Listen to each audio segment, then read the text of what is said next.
శ్రీ రామకృష్ణ శ్రీ విఘ్నేశ్వరాయ నమః. ఈరోజు నేను చెప్పాలనుకుంటుంది మీతో నా క్యాన్సర్ 10 ఇయర్స్ అని చెప్పాను కదా మీకు.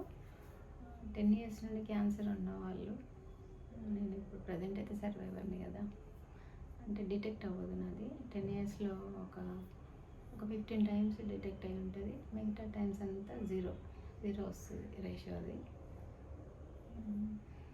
అయితే దానికి ఆ కండిషన్లో నాకు తెలిసింది, నేను చెప్తాను. నేను ఫేస్ చేసింది ఏంటంటే, నేను ఎట్లా ఉండడం వల్ల సర్వైవర్ని కాగలిగినాను అనేసి చెప్పాలనుకుంటున్నాను.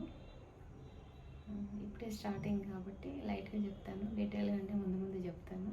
డీటెయిల్గా లైఫ్ స్టైల్ నేను ఎట్లా ఏంటి అని నాకు కూడా తెలియదు అప్పుడు. అట్లా చేయడం వల్ల ఎట్లా నేను ఉండగలుగుతాను ఈ కండిషన్లో అని. అట్లా యూట్యూబ్లో సెర్చ్ చేసుకుంటూ నేను ఫాలో అయ్యాను కదా, అది మీకు చెప్తాను. ఈ వీడియోలో కొన్ని పాయింట్స్ చెప్తాను. మెయిన్ ఏంటంటే, నేను ఎక్కువ ప్రతి విషయంలో నెగిటివ్ సైడ్ ఉంటుంది, పాజిటివ్ సైడ్ ఉంటుంది. నేను పాజిటివ్ సైడే తీసుకుంటాను, దాంట్లో నుండి మంచినే తీసుకుంటాను. నేను చెడు వైపు అసలు నా ఆలోచన కూడా వెళ్ళదు. ప్రవర్తన కాదు, ఫస్ట్ మన ఆలోచన చాలా ఇంపార్టెంట్. మనం చెడు ఆలోచించి మంచి చేసినా కూడా మన ఆలోచననే మనకి ఎఫెక్ట్ ఇస్తుంది కదా. మనం ఆలోచించేదే కదా మన బాడీ దాన్ని తీసుకునేది. మనం ఏదైతే ఆలోచిస్తామో, ఏదైతే మన బ్రెయిన్కి ఇస్తామో, దాని ఎఫెక్టే కదా మన బాడీలో సర్క్యులేట్ అయ్యేదని మనకు తెలిసి, అందరికి తెలిసిన నాలెడ్జ్ కదా అది. మనము ఆలోచించేది ఒకటి, మనం ప్రవర్తించేది ఒకటి ఉన్నా కూడా మనకి అది నెగిటివ్లో వెళ్ళిపోతుంది. మనం పాజిటివ్ ఆలోచించి ఇలా చేసిన వాళ్ళు కూడా, మన పాజిటివ్ ఆలోచిస్తే బ్రెయిన్, మన బాడీ మంచిగా ఉంటుంది అనేసి పాజిటివ్ ఆలోచించి నెగిటివ్ చేసే వాళ్ళు ఉంటారు. అది కూడా బ్రెయిన్ నెగిటివ్ కూడా చేసినప్పుడు నెగిటివ్ బ్రెయిన్కి వెళ్తుంది కదా. మనం బిహేవ్ చేసింది కూడా మన బ్రెయినే కదా మనకి ఇచ్చేది. అదంతా క్యాచ్ చేస్తుంది, అదంతా మన బ్రెయిన్ నుండి అదంతా అట్లా వెళ్తుంది.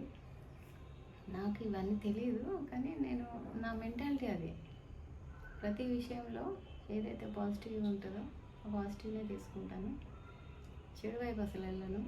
నన్ను ఏదైనా బాధ పెట్టినా కూడా దాన్ని అక్కడికే వదిలేస్తాను. అది వాళ్ళకే తగులుతుంది కదా. ఎవరైనా ఏదైనా చెడుగా, ప్రతి ఒక్కరికి లైఫ్లో చెడు చేసే వాళ్ళు ఉంటారు, మంచి చేసే వాళ్ళు ఉంటారు. కాబట్టి నాకు అట్లాగే చెడు నా దగ్గరికి వచ్చినా నేను దాన్ని తీసుకొని నా వరకే వదిలేసేదాన్ని. నేను దాన్ని నాకు ఎవరైతే చెడు చేశారో వాళ్ళకి నేనేదో వాళ్ళని మళ్ళీ ఆన్సర్ ఇవ్వాలి అని కూడా నేను చూడలేదు ఇన్ని ఇయర్స్. అది నేను నమ్ముతా. అది నన్ను బతికించింది, క్యాన్సర్ నుండి సర్వైవర్ చేసింది అంటే అదే అని నేను నమ్ముతున్నా. ఈరోజు ఈ విషయాన్ని చెప్పాలనుకుంటున్నాను. ఇంకా నెక్స్ట్ వీడియోస్లో నేను తిన్న ఫుడ్ హ్యాబిట్స్ కూడా హెల్దీ హ్యాబిట్స్లో ఉండేదాన్ని, అవి కూడా చెప్తాను. Thank you. Please subscribe my channel Shri Radhakrishna.